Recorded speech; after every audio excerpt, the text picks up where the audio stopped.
Hi guys, what's up? My name is Jeff. Gawa tayo ng masarap na macaroni fruit salad. Lutuin natin ang ating gulama, meron tayong pandan and lychee flavor. I-dilute natin sa cold water at lutuin natin ito. At yung ating macaroni ay lutuin na rin natin. Pag naluto ng ating gulaman ay ilagay natin sa rep at slice natin ito into cubes. Meron pa tayong whole kernel corn at kaong and nata de coco. I-mix lang natin yung ating mga ingredients guys.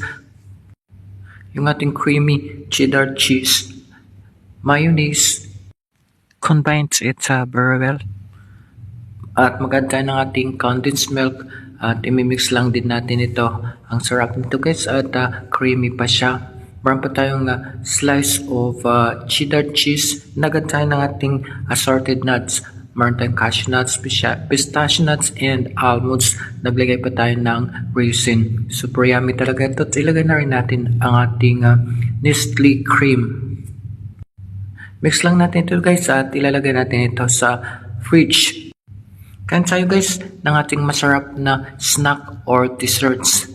Let's enjoy the snack and thank you so much for watching my video and I see you for my next vlog. Bye bye. Ingat pa.